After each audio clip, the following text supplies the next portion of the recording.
Hey guys, hope you can hear me okay. So a slightly different kind of vlog this week. I'm not sure if I said it last week, but I'm off to Saudi today. So as you can see, I'm currently I'm sat at Heathrow Airport waiting for my flight in the next couple of hours. So yeah, this week really I haven't really done loads business wise. Obviously really sort of trying to wind down now for Christmas and for the holiday in Saudi. However, I was interviewed on a podcast this week. We had a chat, I suppose, more so, which was great. I used to get myself on a lot of podcasts. I haven't been on one probably for about a year now, 18 months, and my goal next year is to get on more. So I've created like a top 100 list of who I'll be approaching to get on there. However, this wasn't one of them. This was a guy, Colin, who we connected on LinkedIn. I think I mentioned last week that I'd got back in touch with someone I used to mentor, Shannon. He had her on the show, and I think he found me through her on LinkedIn, if that makes sense. So so what I'm going to do is I'm going to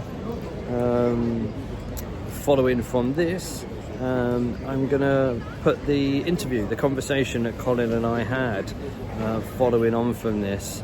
I will, because I said today's Thursday of making this, and I land in Saudi early, like 5 o'clock or 6 o'clock tomorrow morning.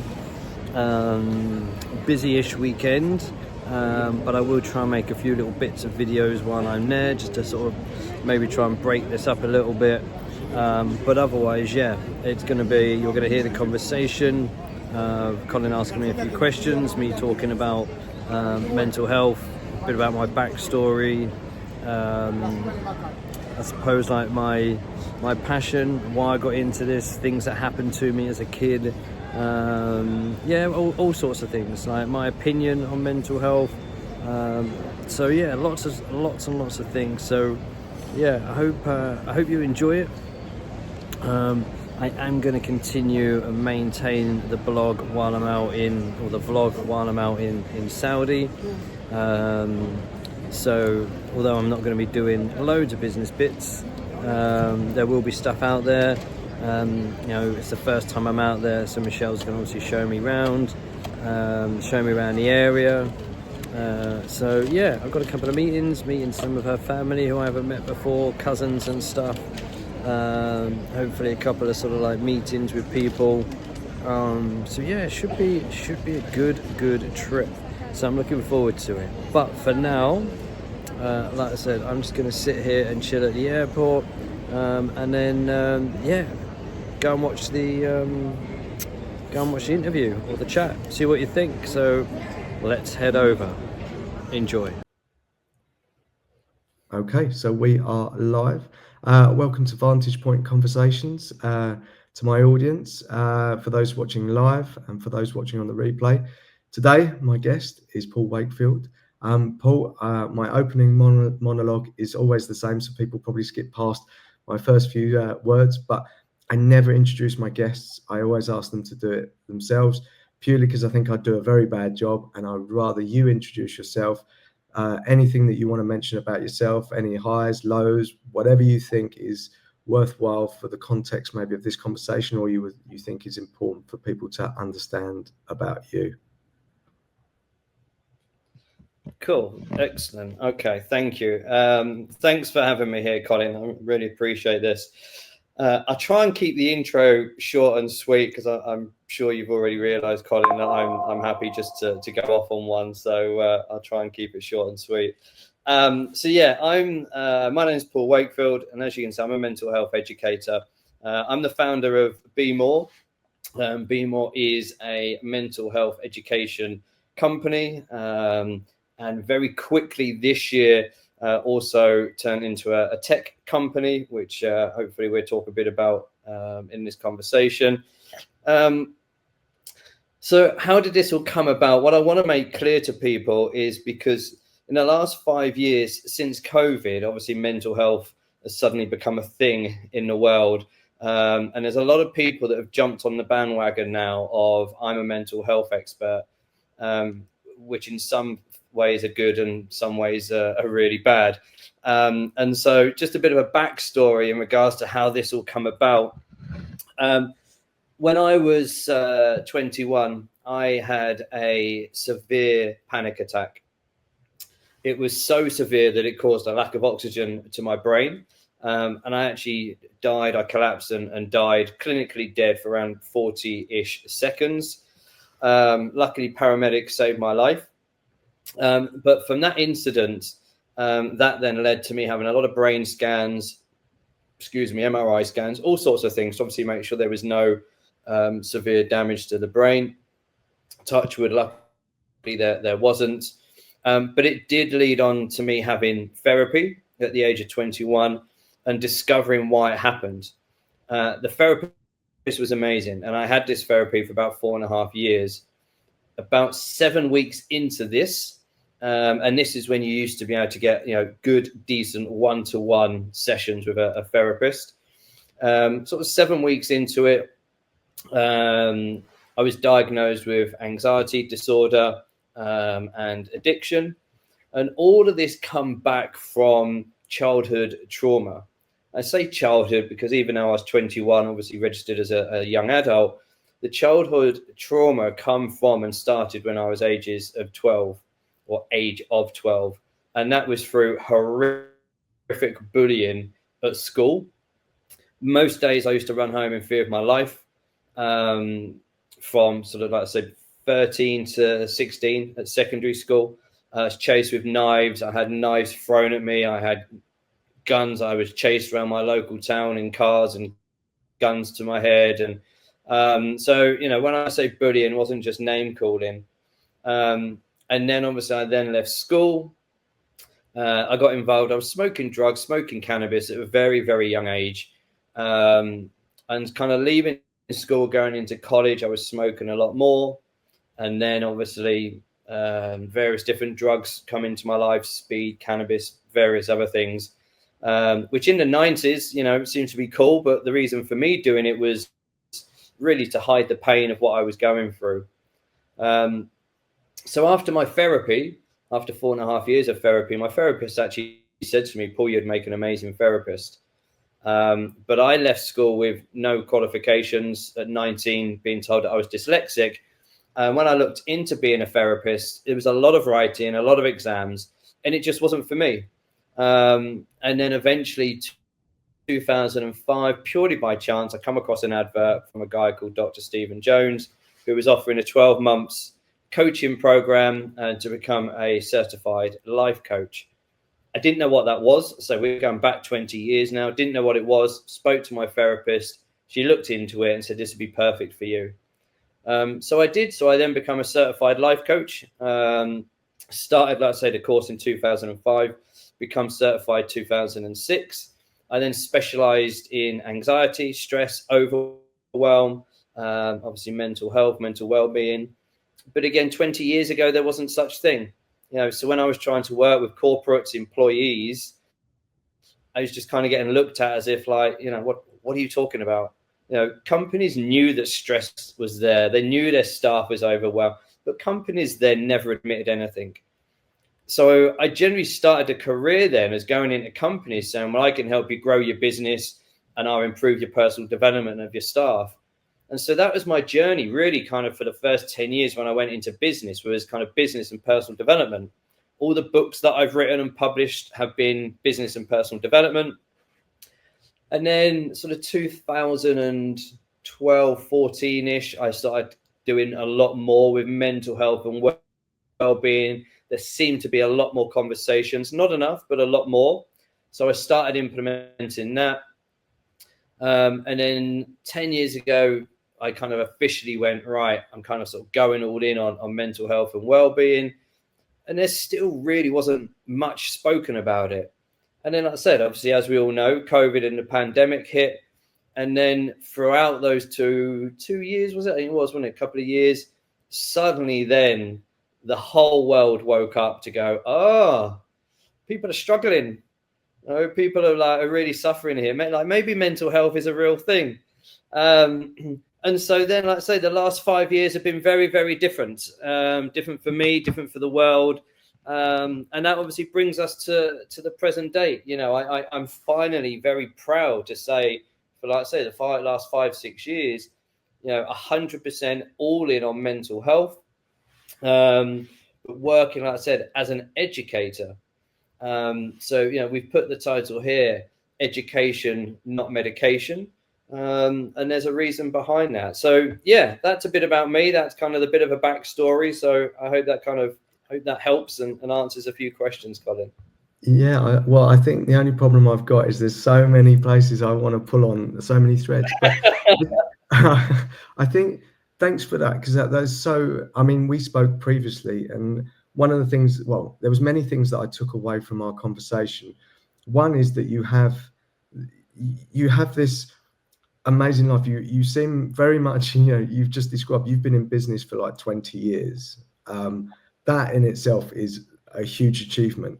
I think just to sort of reference the point that you almost seem ahead of the curve in many ways, and I think timing for business is obviously one of those big things. And now that mental health and well-being seems to get some sort of space, that's great that it's now sort of allowed you to catch up, because sometimes some businesses I know don't, they're too far ahead and they just don't, they're unable to ride the wave until it actually takes them in. But I think this whole well-being, mental health space, I think this, like you say, in my opinion, I think having this awareness around it is great.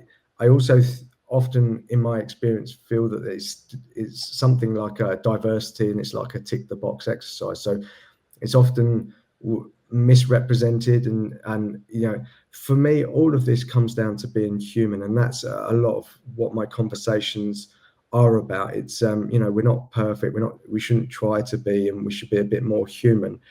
I think, like you say, stress has always existed in companies. I think back to the days when my dad was in the company. He went to work every day, and anything like mental health wasn't a thing. He'd just go in and come back, and he'd deal with his problems in whatever way he did.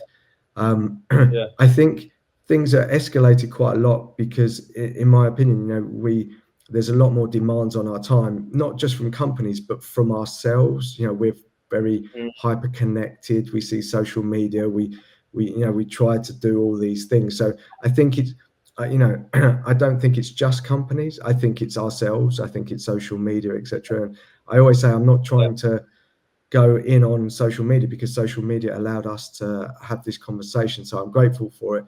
But I think we are quite oblivious to sort of sometimes how much that's affecting how we see ourselves, how we're showing up. And I think, especially when we go to work, because of technology, the information, we're almost, in my opinion, we're supposed to be like robots. We just sort of consume, communicate, be the top of our game 100% of the time.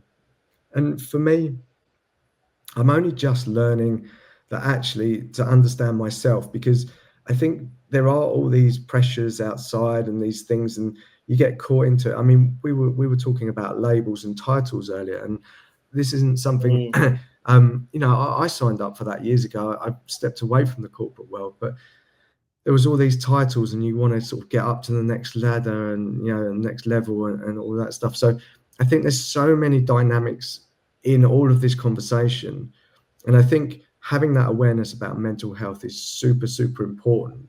I think just having that there and present in companies, whilst it might be a tick the box exercise, I think it's good because it gives a place for them to enhance and connect with people and be able to not tell your story, but to start having those dialogues, and people go, oh, okay.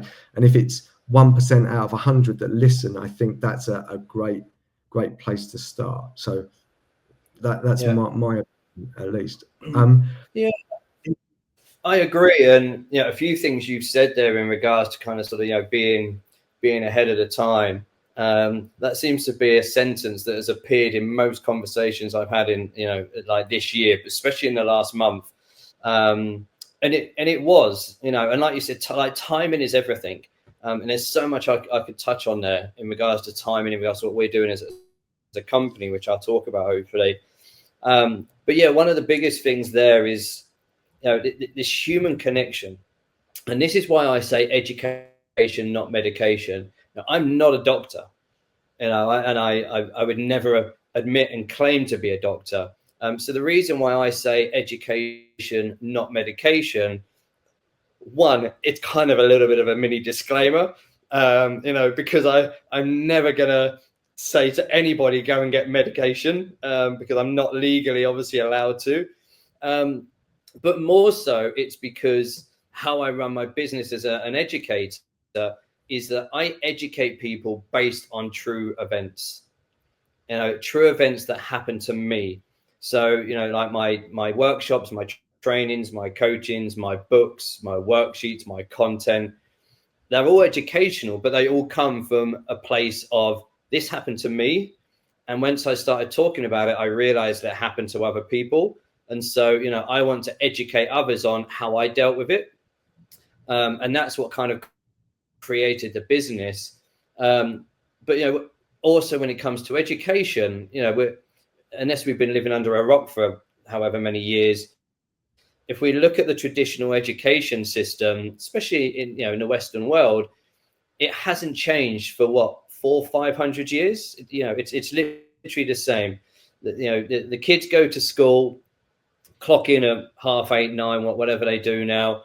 They sit in a classroom full of 30 people in a row, and then they've got somebody at the front dictating to them, who generally is probably one chapter ahead in the book that they're teaching, which is very sad.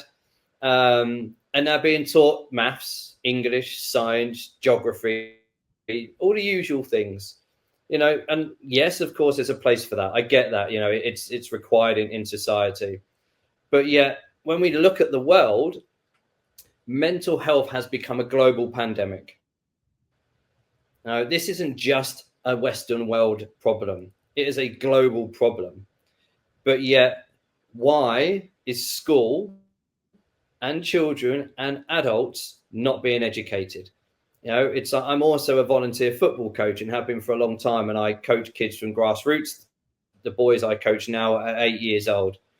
I can guarantee that if I said to them, have you heard of the word stress, anxiety, ADHD, all of these, autism, I guarantee that they would have heard these words. Have they ever been educated on these words? Pretty much not. And that goes to adults. We know about stress. We know about anxiety. But are we actually educated on them? And again, for me, I look at, if we're educated, and obviously I can't guarantee any results on it. I said, I'm not a doctor. I'm not anything like that.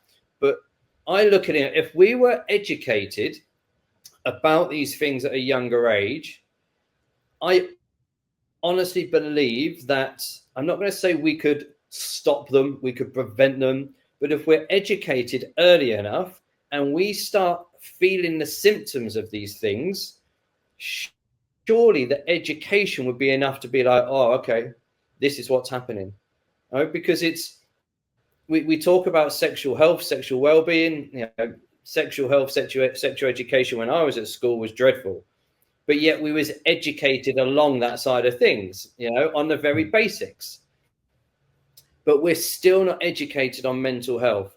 There was a couple of weeks ago, I was listening to an interview, and it was a girl, again, in her early 20s. And she was really struggling in life through loss of friends. And the loss of friends were, sadly, here in the UK, a couple of friends had been killed in a car accident, and I think one had been stabbed, sadly, which we're seeing a lot. The stabbing happened when she was at school a few years ago. And she said that, when she went and spoke to the powers to be at school and said, I'm really suffering through this, there was no support.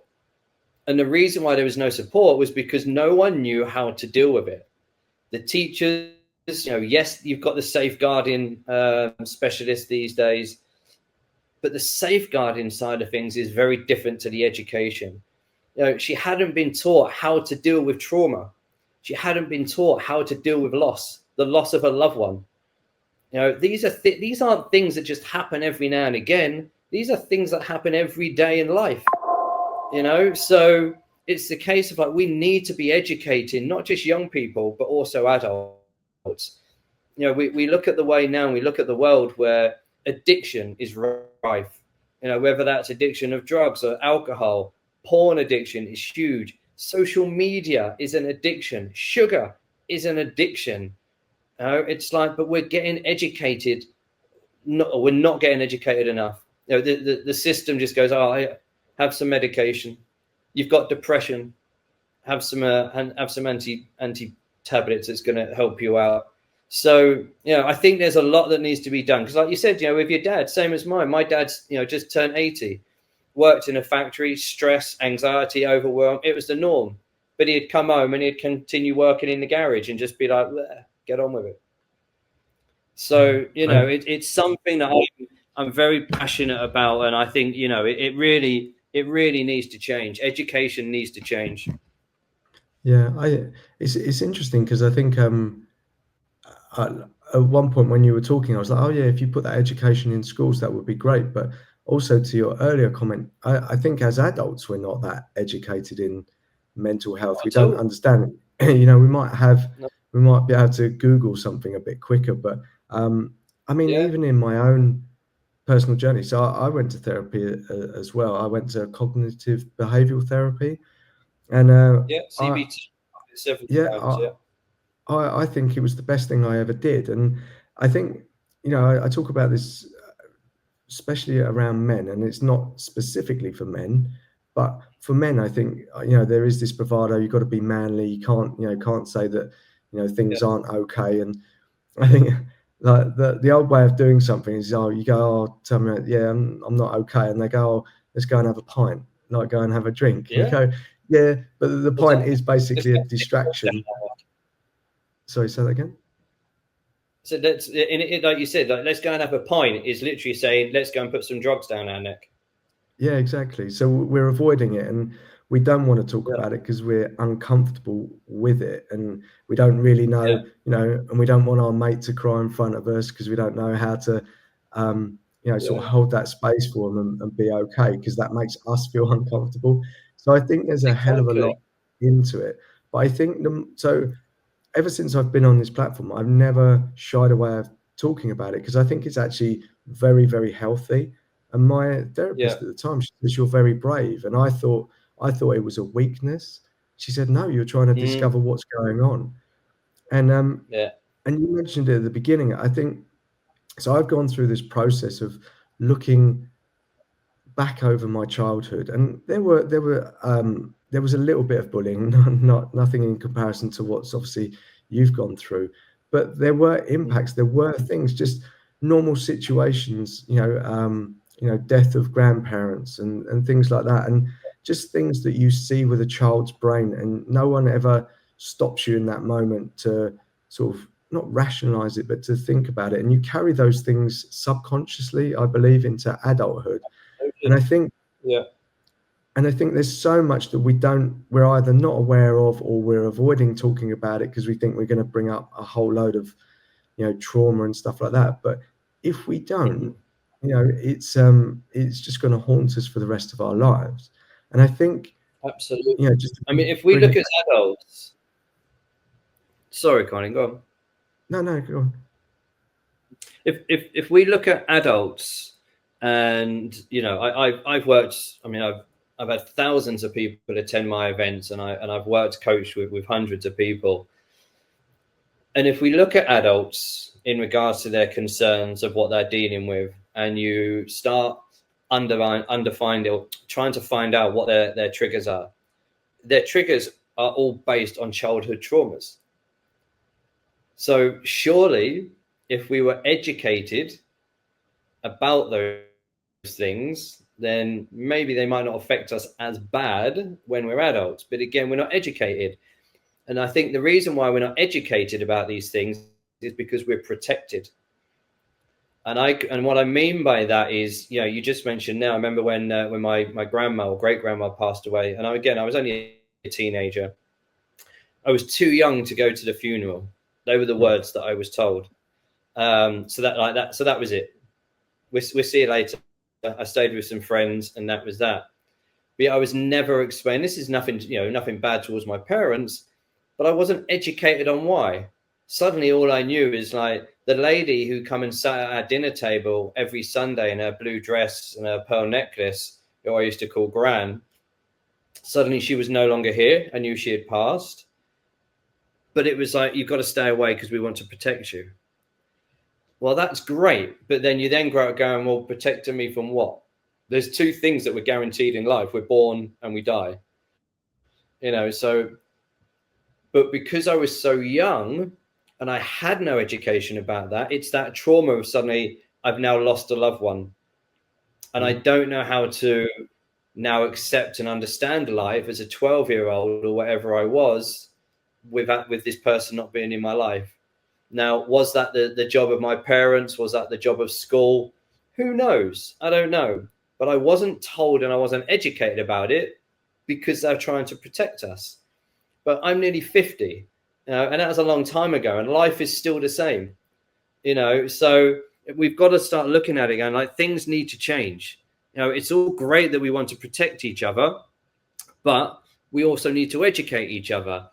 And if you think over the last few years, I'll say 5 years, but probably a little bit longer, but I'll say 5 years, when it comes to mental health, the first thing and the most common thing that we hear from the media, from society, from the powers to be is just talk. Just talk, that'll help. Well, if just talking was the answer, why has mental health become a global pandemic? The problem being is it's all fair and well saying just talk. There's the headline. The sub-headline is missing. Talk to a professional.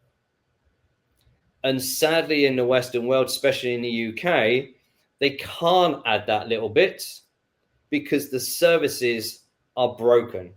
There are more people in the UK, and I'm going to talk obviously based around the UK because that's where I am. But as I said, this is a global problem. But there's more and more people of all ages in the UK who are sadly living with a mental health concern. Now, and again, don't quote me on these, but it doesn't take a lot to do your research. We're very lucky in the UK to have the NHS. However, the average waiting time to be seen for a mental health diagnosis, well, not even a diagnosis, just that first initial kind of point of contact, is up to 3 years. So during those 3 years, what are people doing? They're trying to numb the pain. They're drinking more. They're taking drugs more. Maybe they're taking to crime. Maybe they're so bad they're sleeping on the streets. They've lost everything. During COVID, when the world was suddenly locked in, there was this other label that was announced called ADHD. ADHD isn't new, but yet suddenly people are like, I've been locked in for like nearly a year or 2 years. I think I've got ADHD. So now in the last few years, there's a huge rise in people who want to get diagnosed for ADHD. There's nearly an 8-year waiting list here in the UK to see somebody to see if you can get diagnosed for ADHD. So now suddenly, jumping on the bandwagon, there's a lot of people and companies and organizations that have created apps, test for ADHD, test for this, test for this. And so it's very easy now for anybody at any age to pick up their phone, fill out a few questions, and then suddenly they're like, I've got ADHD. I've got autism. The problem with that now is because they haven't officially been medically diagnosed, they are still saying, and they've probably got some sort of report that this app has downloaded or given them. The young generation are going into school, I've got ADHD, I've got autism. I can't do this. I can't do that. And for me personally, it frustrates me because I now see it being used as an excuse. Now, I haven't done my homework because I've got this. I'm misbehaving because I've got this. Well, the app has diagnosed them, but yet they haven't been educated. Have they actually got it? Or is it because they scored 83 out of 100 on an app? Where's the education? Oh, and unfortunately, if you go to the school, there's very little schools in the UK, and I believe globally, that has a mental health professional in there that can actually turn around and say, well, it's great that you filled this in. It's really good that you're looking after yourself and you've taken the effort to do this. However, I think what we need to do is educate you about this, because that might not be completely accurate. So that's not to dismiss the fact that they might have ADHD or autism or things like that. Most of the time it's accurate, but we need to be educated about it. And unfortunately, the schools don't have the resources for it. The NHS is backed up years and years and years. And I had a conversation on my phone only Saturday night with a mum who sent me a message asking if I've got resources or can I reference and send an app, because she wants to diagnose her son with potential ADHD. So this isn't something, this is new. That's like 2 days ago. This is still happening. And the reason being is because the waiting list to get into NHS is ridiculous. So for me, this is why I'm so passionate about the education side of things. Educate, yes, talk. Please go and talk, but talk to a professional. And that's part of what I'm trying to do within my company. And hopefully we'll talk about one of the platforms in a bit. I'm trying to bring qualified, certified professionals together. And my mission is to make mental health support accessible to all, with no waiting lists, no huge fees, and 24/7 support. So they can come on, join one of our future platforms that we're building, and they've got instant access to a community, instant access to professionals, and people that can help them there and then. Okay, so I really want to get into those apps. There's just a couple of things along the way that I want to reference. So the first one, I think oftentimes people don't think they've got mental health challenges or there's nothing going on because there wasn't a significant trauma. So we think about abuse, we think about bullying, a whole load of things. But just like we explained, your example was exactly the same as mine as a child. My grandparents, they died very relatively quickly, and my uncle at the same time, and we were protected from going to the funeral. Now, if you looked at that from distance, you'd go, well, that's not any trauma, but it's a way that your brain has processed it at an important time when there's a whole load of things going on, especially teenage years, I would say. There's a lot of confusing emotions going on. So I think that's important to say, because sometimes we discount ourselves because, there was no physical abuse or something like that, but that's not how trauma is. I think, to go and look at, don't discount yourself. It's just how your brain's processed it at a period of time which is confusing. So I think that's important to reference. The other part as well, I think, as you said about ADHD, and it's so easy to self-diagnose. If you go on the internet, I've got a cold now and the symptoms coming up, if you want to find it, basically I'm, in stages of cancer. If you want, like you will find an illness relating to what I've got, and that, technology is great, but there's no gatekeeper of that information, and it's and that's kind of where I was going to, and I want to reference it back to my own life because of this labels. And we talked about like titles, but labels also create excuses for things. But I know we're not just sort of saying it should excuse things, and we'll come onto your platform, etc. But when I was a child, I was told that I had very small pipes. and that I couldn't breathe a lot, and kind of like asthma. And then I was told like I just had like small tubes for my ears and stuff, so I got ears blocked and I had to have operations. What I did as a child is I carried that on as an excuse of how I lived my life. Now I'm a 47-year-old. I don't really pay attention to my age anymore. And I am the most healthiest version of myself that I've ever been, excluding the cold today. But for the longest time, I just said, "Oh, I can't win that race because I've got this," and I'd labelled myself. And especially when you're told from adults that you're a certain way, you just go along with it. You don't know to question it. So I think it's really great that these things are diagnosed, etc. But also that education side, that awareness of what that means, what that doesn't mean, and and that, because I think it stops us doing all those things. And I would say for, I don't know, 20 plus years after I found that out, I used this as an excuse to go, well, yeah, of course I couldn't win that. But so what changed? Yeah, my body changed at a certain point and it grew stronger and fitter, and I could do those. But I still carried that version of myself in my head. And so when we come to labels, I think certainly for myself, I had to be very careful. And it's the same thing in so many different versions, not around mental health, but how we see ourselves and the labels we either are given or we put on ourselves. And so I just wanted to reference those 2 points. I don't know if any of that makes any sense for you. Absolutely. And I'm just going to drop something here that's very random, and this is for a conversation for you and me to have, mate. Are you sure we're not related?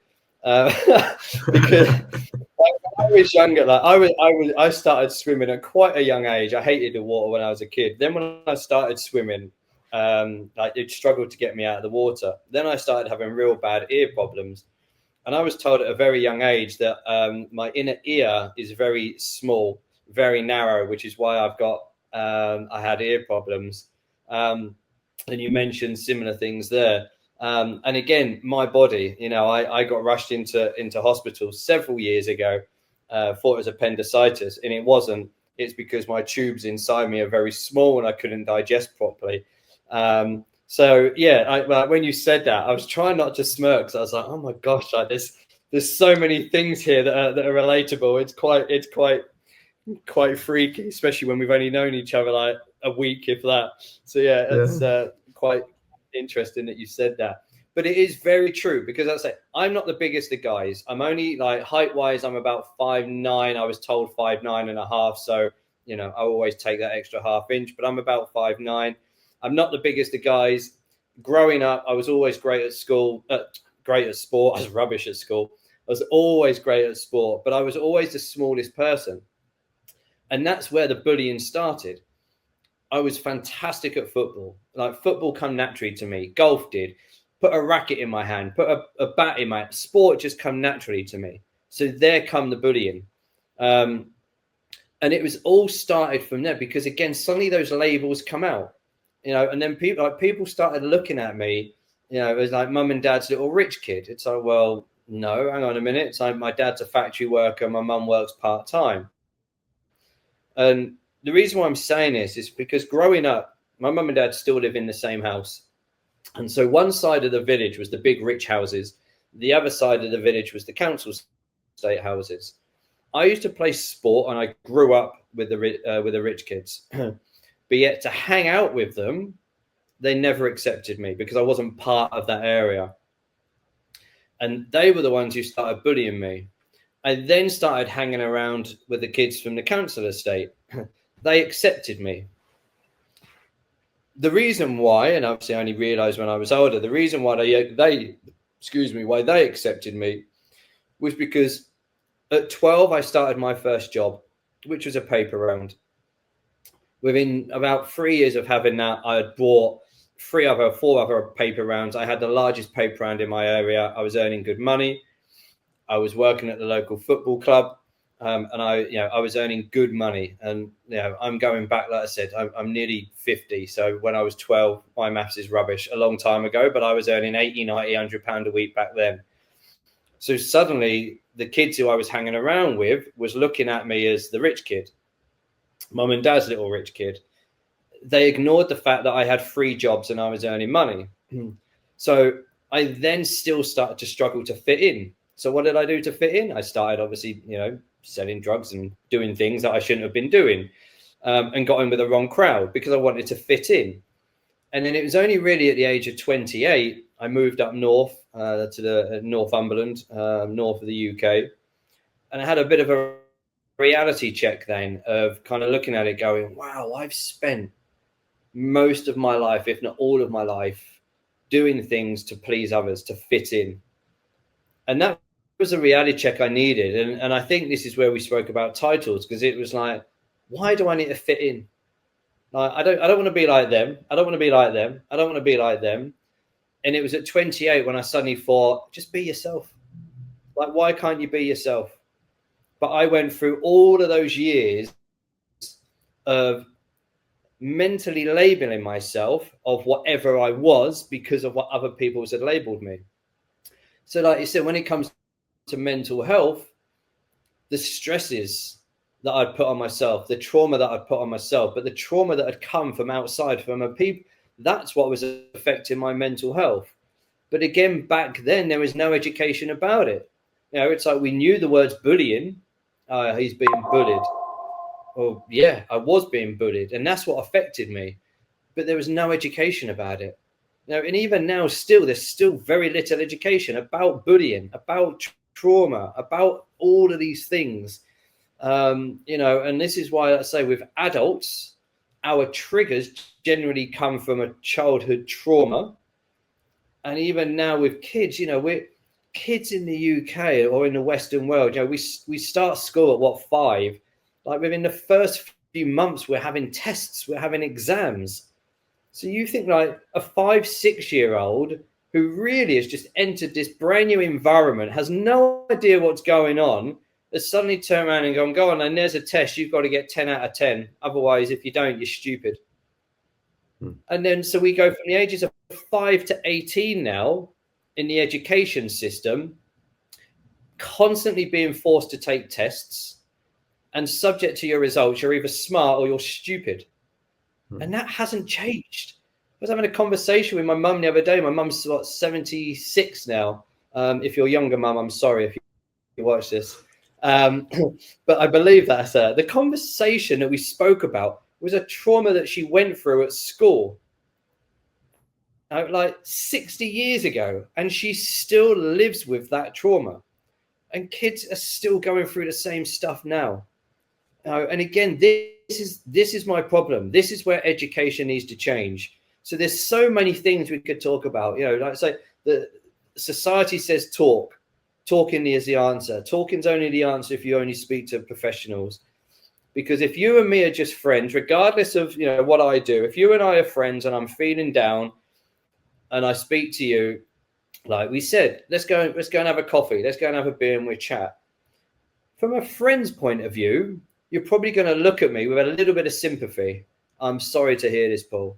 Sorry you're going through this, mate. Let's have a chat, and that's great. And yes, it helps. I'm not saying it doesn't. So please do not dismiss doing this, because it does help. However, it comes to a point where I'll be like, Colin, thanks, man. Like, I love having a coffee with you. It's really great. I feel that I can speak to you and open up about you. However, I still feel the same. For that hour or few minutes that you and I are talking, it's that release. It's great. The weight has suddenly been lifted off my shoulders because Colin's been a great friend and he's given me someone to talk to. Then I go home. Then I go back to work. Then I go back to college or back to school, whatever it is. And the same shit starts again. Yeah. And this is the circle that we are in. This is the circle that we're seeing. So surely, and then it gets to a point where it's so bad, you speak to your parents, say, oh, you need to go and see a doctor. And the doctor gives you antidepressants.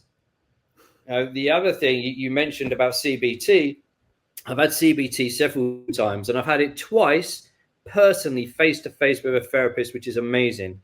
The third time, only a few years ago, I was kind of testing the system, but I also, was reaching out for help. through the NHS.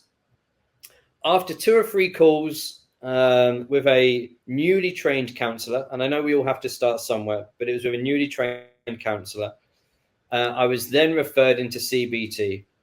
And the CBT was an online course that I took. I think, correct me, I think it was 6-9 weeks, something like that, where I went through these courses that the NHS supplied me. And I spoke to the therapist on the phone, and I said to her, I'm not being funny, but these seem to be very generic.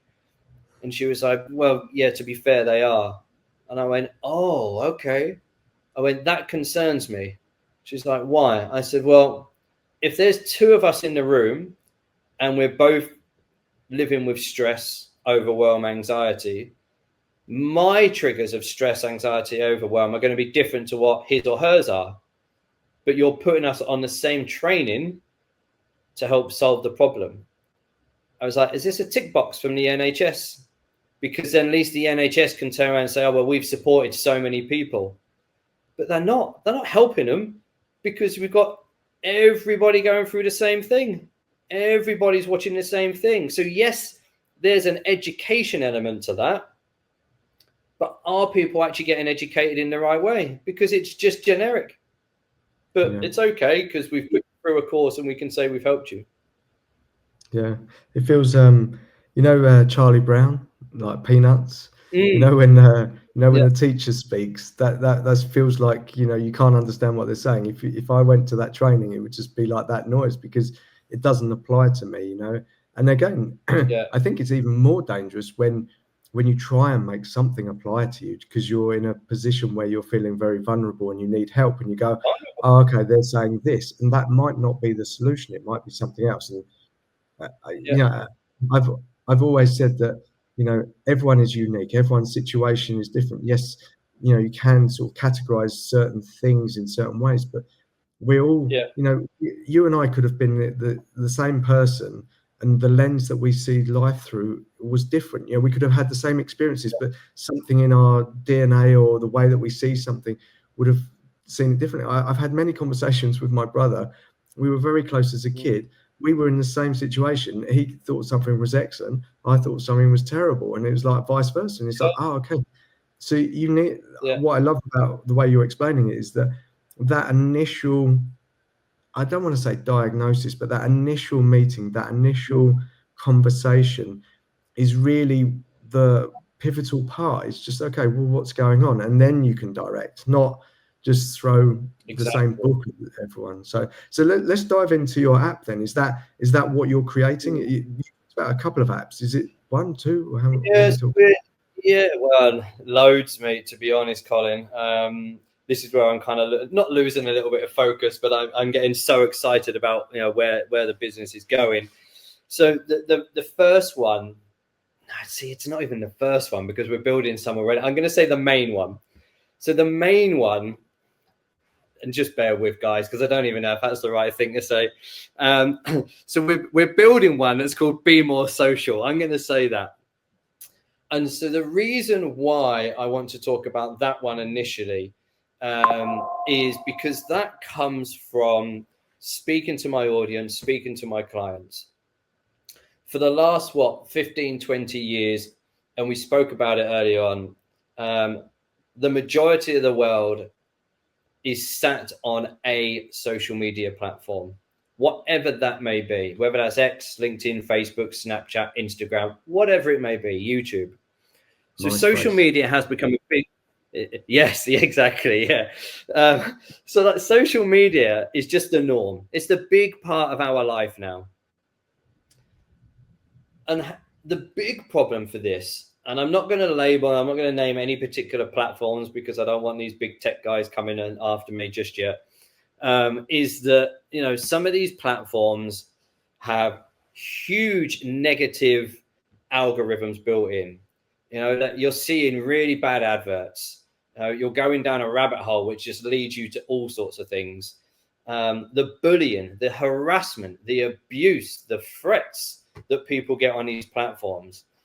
I've been a victim of it. When my first book was published, excuse me, back in 2012, I think it was, I had huge. And I'm talking over 1,000. I've still got them on my laptop of screenshots, over 1,000 threats because I published a book. I was offered a publishing contract.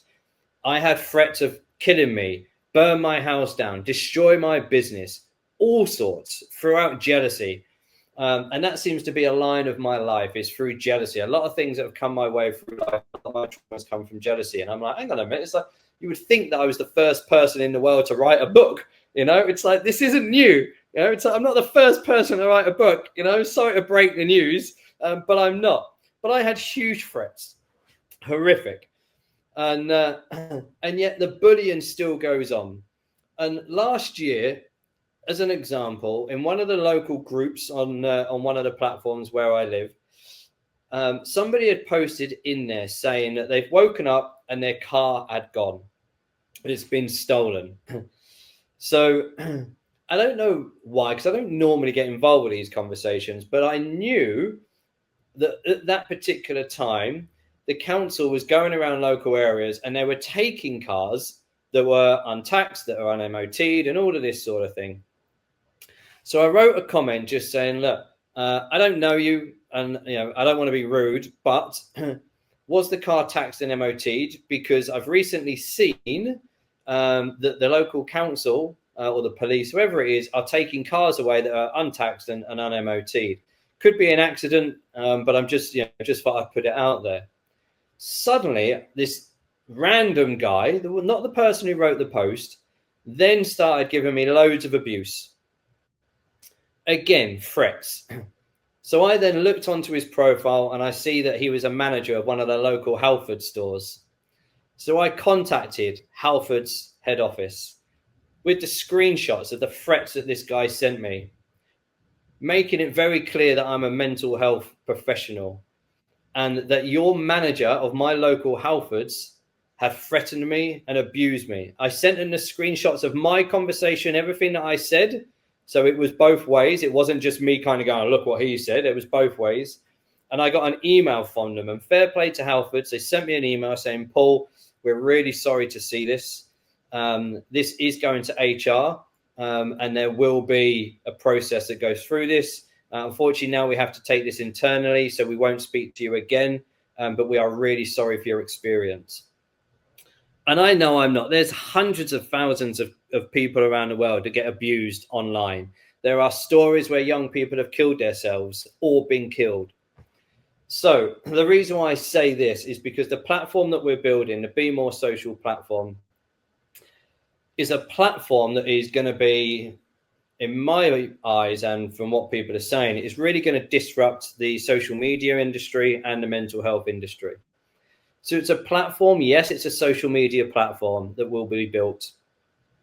And you'll have your typical kind of news feed and all of this sort of thing. There is going to be no algorithms, no negative algorithms, no adverts, none of this on it. So it's a social media platform, but it's a social media platform that is specifically designed for mental health support. Because a lot of people I speak to love social media, but they've stopped using it because of the abuse and the negativity. So I want to encourage people eventually when it launches to come and use the BeMore social platform, because it will be a social platform where you can socialize and you can speak to people. However, inside it, again, we're going to be creating a community because we want like-minded individuals, people who need the help and support with their mental health and their well-being. So inside the platform, there's going to be elements of all of my coaching, all of my training that I've done, delivered and written over the last 20 years is coming into this platform. And so people will be able to get free access and free support to my workbooks, to my books. This is where we're going to be using, obviously, AI and technology, because we're taking my books and we're getting the AI to turn my books into technology based around my courses and training. So there's going to be 24/7 support there based on what I've produced over the years. Yes, there's going to be a directory eventually and a directory of professionals. So eventually we're going to get certified counselors, therapists, coaches, maybe even doctors that will come on the platform. And so the only algorithm that's going to be on the platform will be based, and people will be able to unsubscribe from this if they don't want to do this. But the algorithm that is going to be there is that for the user who uses the platform, if they want help and support now rather than a 3 or 8 year waiting list, the algorithm will pick up, subject to what they talk about, subject to what they say, subject to what the professionals put in their directory.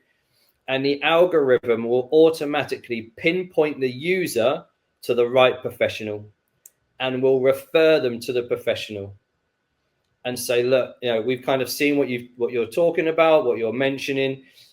We just thought we'd let you know that, Joe Blogs here specializes in this industry. Here's his or her details. If you want to, by all means, reach out to them. They're there to speak to you and offer you any help and support. However, if you're not interested in this future, you can unsubscribe, and you don't have to. So we're trying to create something very, very different. We've already got investors that are very interested in this, and it's something that we're working on. So I've built kind of the first part of the platform, or the big part of the platform, the foundations of it, which will take between 10 and 20,000 users, which is a lot. However, like I said, my mission is to give mental health support, or give people access to mental health support from around the world. And there's millions of people. So I'm now working with a tech firm so we can build it to a bigger platform to take more users. There's a lot going into the app, which obviously I haven't spoke about for obvious reasons. But the current feedback right now is the fact that, it really could disrupt the social media world and, bring something extremely powerful to the mental health industry. So that's going to be like the core product. Again, it's about bringing the community and support together. We're building a lot more kind of sort of micro sort of web apps, again, based around my programs, based around the common stresses, or the common concerns that people live with as well. So yeah, we're really kind of going down the tech side of things. But again, even the tech that we're building is 90% built around education. And so, if somebody's feeling stressed, they'll be able to put into one of our products, apps, whatever you want to call it. I'm feeling stressed. This is how I'm feeling. Why am I feeling like this? And it will give an educational response on why you're feeling like this and what you can do about it. And again, there's disclaimers on all the products all over my website. We are not medically trained. We are not doctors. Yes, maybe in the future we bring doctors in. But I'm not medically trained. I am an educator. Yes, I'm a certified life coach, anxiety specialist, and mental health professional, but I'm not a doctor. So everything that we're building, Colin, is to educate. Because for me, and again, doctors might disagree with me on this, but from those who I've spoke to, I've got several friends who are doctors who seem to agree with me. I'm really hoping that from the education that we offer, will prevent a lot of, obviously, the medication that people are being given. And I'm not saying that, again, I'm not saying that you don't need medication, because some people do. Again, it's a big disclaimer. Some people do need it. But yeah, I'm just trying to educate people to maybe prevent that initial, rather than go to the doctor straight away and get given medication. If we can prevent that process through education and support, then hopefully, again, I've done a job and I'm able to give back to society. And, that's hopefully kind of where we're going, mate. But yeah, from a tech point of view, it's really exciting what we're building. Probably too exciting, because I even said to the missus, I'm really struggling to sleep, because I'm like, oh, right, well, we can do this. And I spoke to my project manager earlier, and he's like, just hold on a minute, Paul. All right, just hold on. So yeah, because I'm so passionate about this, but I'm passionate, like I said, from an education point of view, because I didn't get the education around why I had the panic attack. What was it? And again, And this is where, counseling is great. And I recommend it to everybody if they need it and if they can access a counselor. However, what the counseling did to me, and I was young, and people also need to know that I was smoking a lot of weed and doing various other things, and I was a very immature 21-year-old when having counseling. Generally, counseling is based on how have you got here? What were the problems in the last few years that you went through to get you here? So counseling generally looks at your past. And the big problem with that is when we look and focus on our past, the past creates depression. If we look and focus too much into the future, that causes anxiety. And we hear it a lot now, and it comes in again a lot from, sort of the Far East world about being present, living in the present moment. And as much as counseling is great, it doesn't do that. It doesn't really help you live in the present, it doesn't help you live in the moment. And again, I'm kind of hoping from education that we can educate people to do that, because the counseling I got, when it started really diving deep about my past, like the bullying and everything else, I just carried on taking drugs because I was trying to numb the pain. I spent most of my counseling sessions crying, or I left in tears. So I left and I went and rolled a joint, and I'd sit and get caned. And then, I'm getting told that I've got a drug addiction and all of this. And it's like, well, hang on a minute, maybe there's a reason, So like I said, I'm very passionate about it. For someone who hated school and education so much, Colin, I'm very passionate about educating. It's I think it's such a clever move. It's very, if I say strategic, sometimes strategic makes it sound like it's a negative thing, and I don't mean that, but putting in a place, because you're going around the education system, because the education system won't change, not as quickly as it needs to build this stuff in. And where do most people spend their time? On social media. Even me, I try to avoid it, but I'm on it. And so what a great place to go. And I see a lot of people very unhappy with social media anyway, but again, it's like a drug. But maybe like giving them a place where they go, oh, okay, I can do this. And there is a pop-up that sort of says, okay, you feeling this, etc. And just bringing that awareness, I think that's super smart. I mean, there's a million questions in my mind of how it would work, technical and stuff like that. And I would imagine we could sit here and you go, yeah, I think this and stuff like that. And maybe that's a conversation. If people have questions about it, and maybe we could do a round 2 or something, just do a Q&A. But I think it's such a great disruptor to social media, but also, like you say, bringing that education thing. And I wanted to point out that that part around being present, because I in my CBT journey, I spent a lot of time digging into my past, understanding triggers, etc. But they just became things almost to justify why I was the way I was. And I was looking externally to sort of say, oh, well, that's the reason, as a justification of why I did something. I went through this, my parents were amazing, but I blame my parents. I just wanted to blame anyone else but myself. And so I went through that journey. But also, where I've spent most of my life was, I always thought in the future. I thought, when I have X, then I'll be Y. So when I have money, I'll be happy. Fill in the blanks, whatever you want.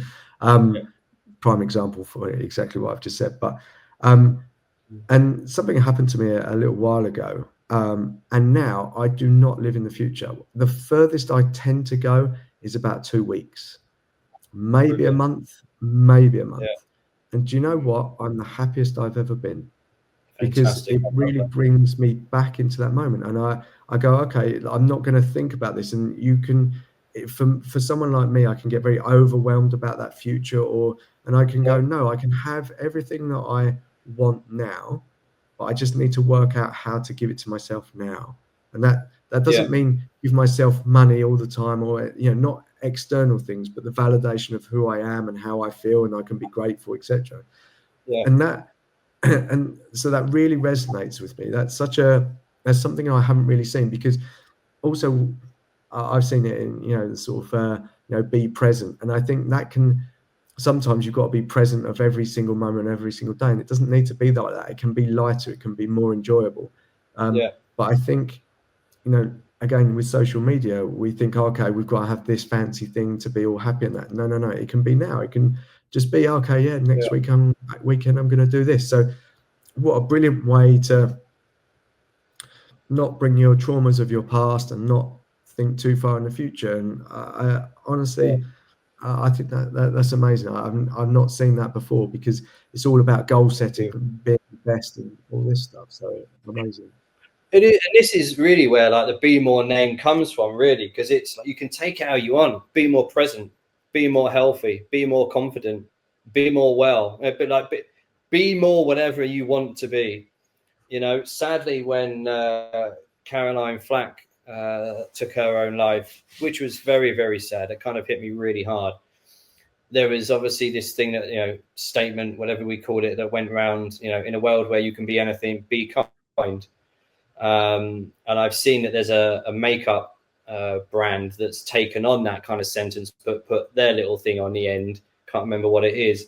And so, I looked at it and thought, that's really good. And so I used the same. It's like, in a world where you can be anything, be more.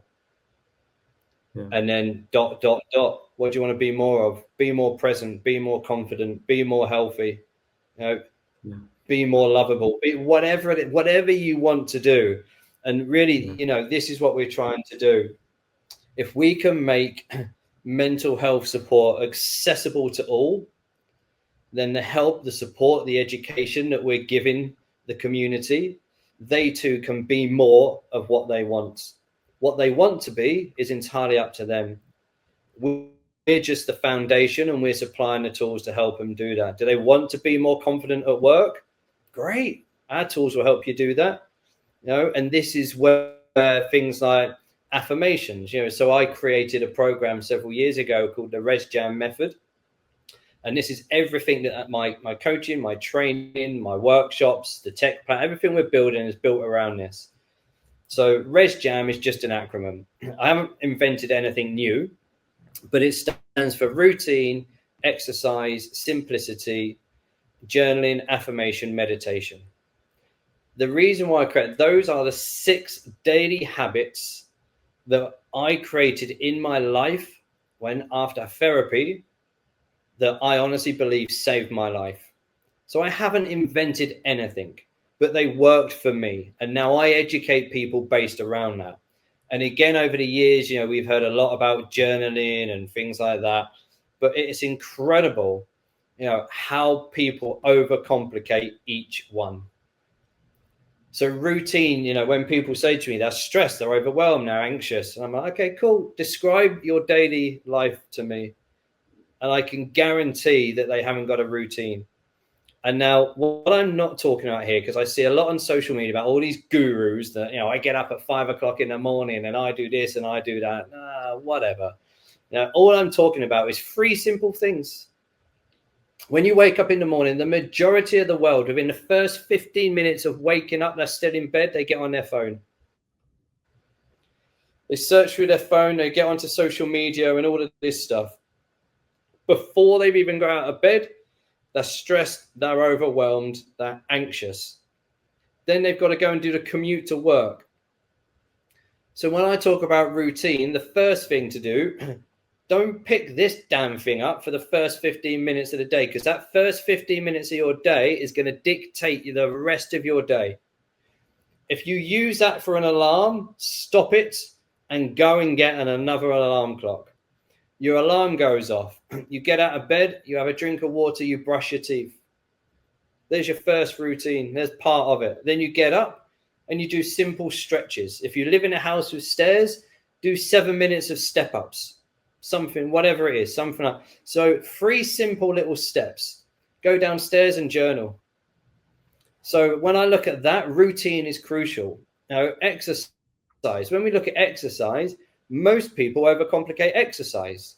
Or I can't afford to go to the gym. I don't like going to the gym. What have you got to go to the gym for?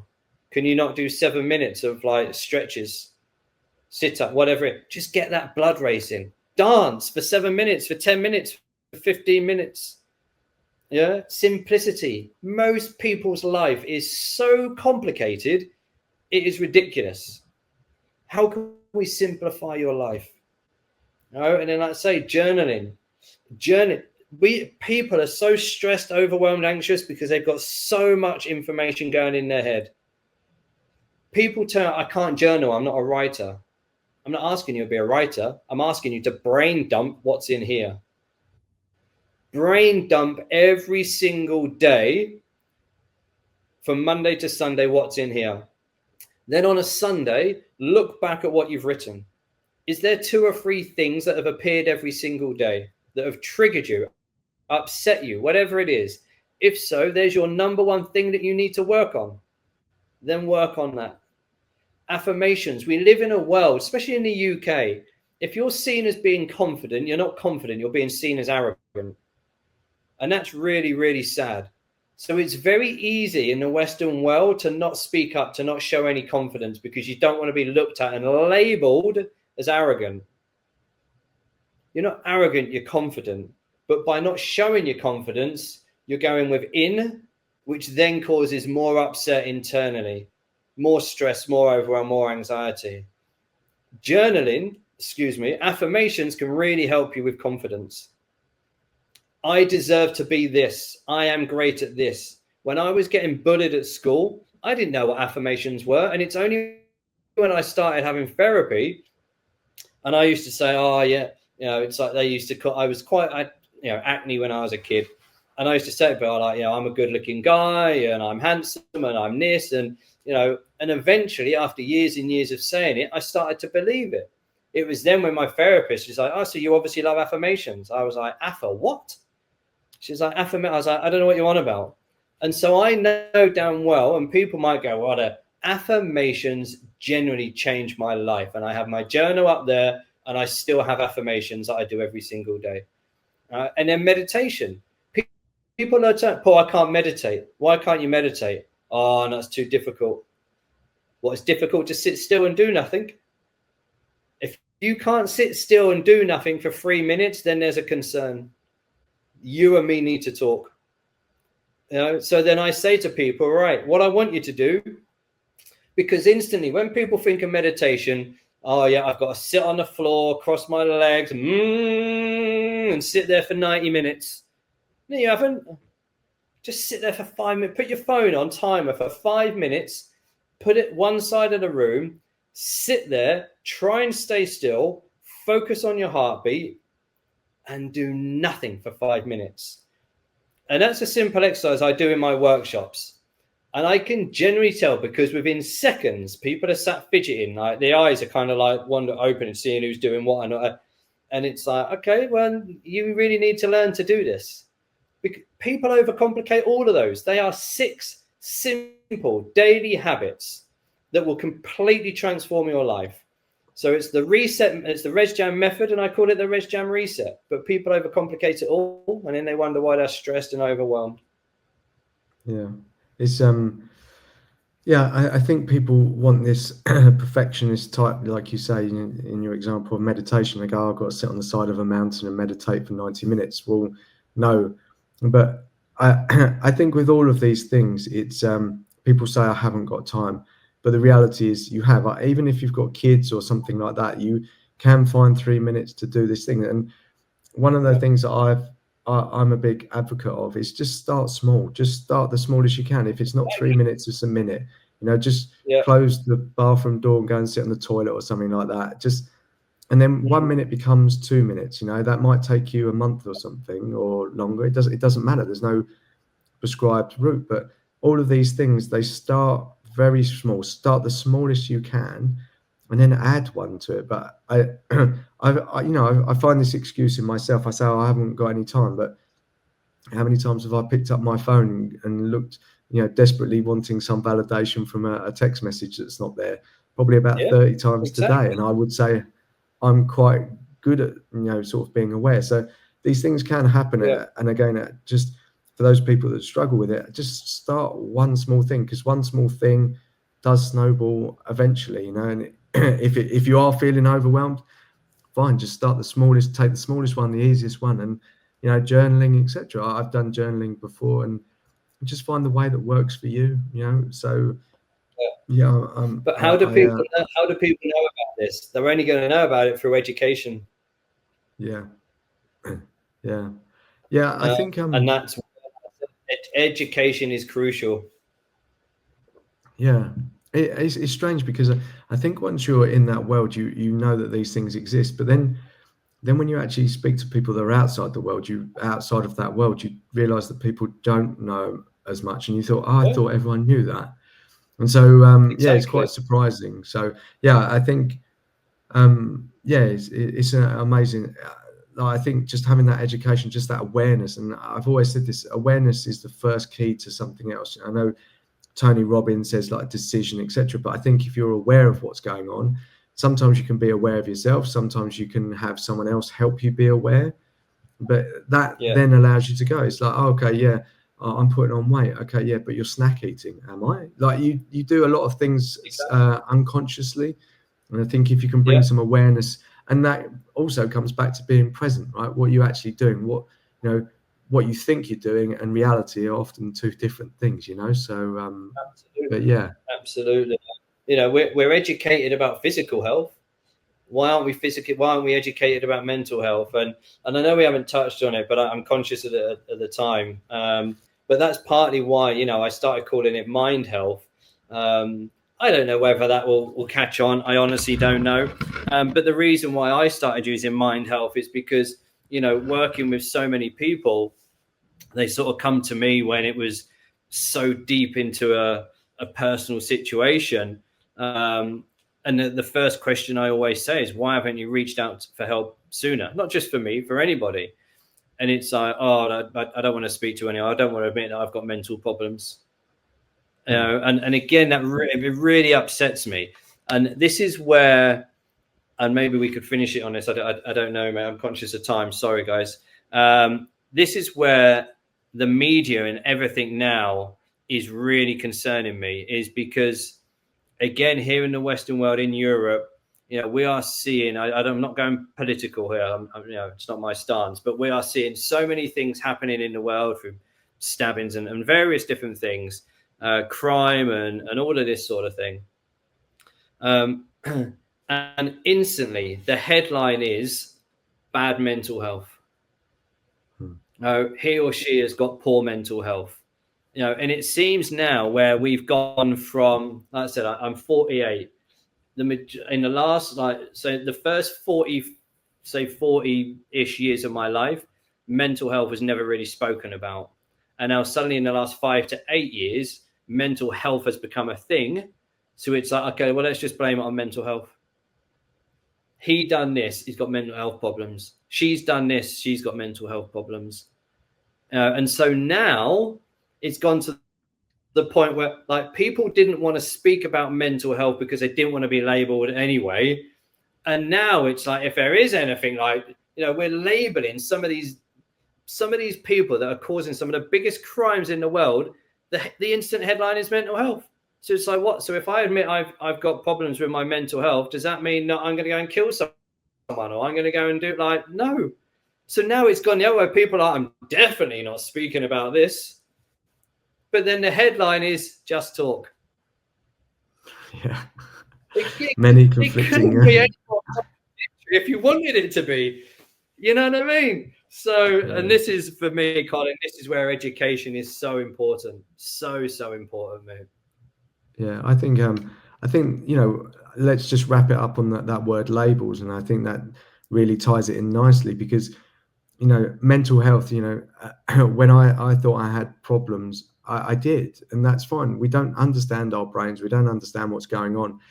And the reason I didn't want to talk about it initially is because you thought, oh, okay, I was going to be in a straitjacket, and there's all these negative connotations. So I think relabeling these things like mind health is great. You know, we work out our bodies. Why don't we work out our mind to understand what's going on there? And I think that that would ease a lot of the burden, and and take that negative stigma away from it. It's the same as I've said about therapy before. Therapy makes it sound like you can't handle the world, but it's actually a self-discovery thing. And once you can get past that, but the problem is you see therapy as all, hang on, no, I'm not going to open that door. It's so exactly. I think what's wrong with him? What's wrong with her? They're having therapy. But yet nobody ever looked at Tiger Woods and went, oh my God, he's dreadful. He's got a coach who supports him to make him the world's best golfer. That was fine. There was never a problem with that. You know what I mean? But as soon as you say, like, I've got a life coach, or I see a therapist, it's like, oh gosh, what's wrong with you? Honestly, man, goes back to labels, mate. Goes back to labels. I think let's say for today, I think that's a perfect place to end. I think people hopefully get to watch this. We'll have a load of questions. Where is the best place to find you? So I found you on LinkedIn, but is there a better place to find you? Well, I'm all over, mate. I mean, they can go to the blog, which is just BeMore.blog. So literally the word, I've just put the two words together. So BeMore.blog.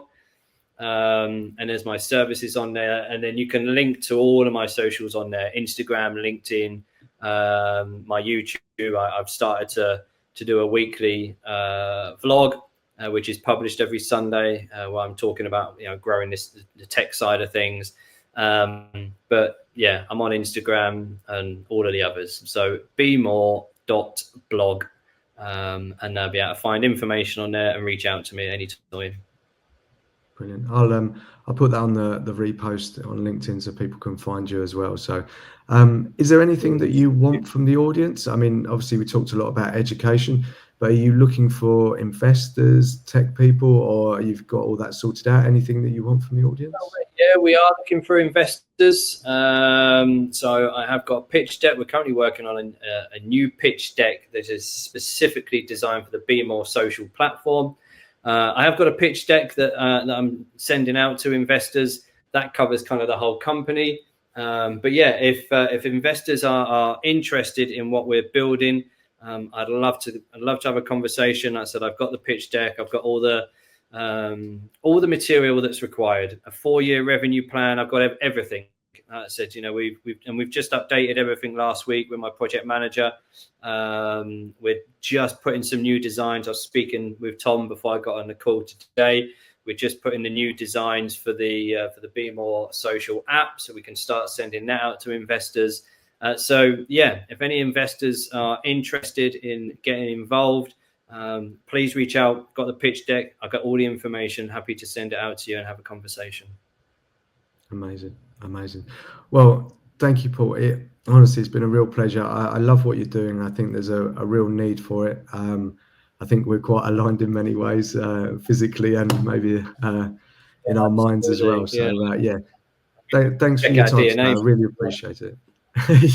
No. I'm going to see my parents this afternoon. I think I need to have words. Maybe a few questions. So I was born in 78, absolutely. If that helps. Yeah, well, I'm 77. So, so that's it. I'll take a screenshot. Mum, Dad, do you recognize this person? But in all seriousness, mate, thank you. Thanks for giving me the platform. Thanks for giving me the time. And like I said, if anyone wants to reach out, always happy to talk about this. And, maybe there's scope to do more in the future, Colin. But thank you so much. I really appreciate it. Thanks, Paul. Okay, take care. Cheers, man. Take care. Thanks a lot. Bye-bye. Bye.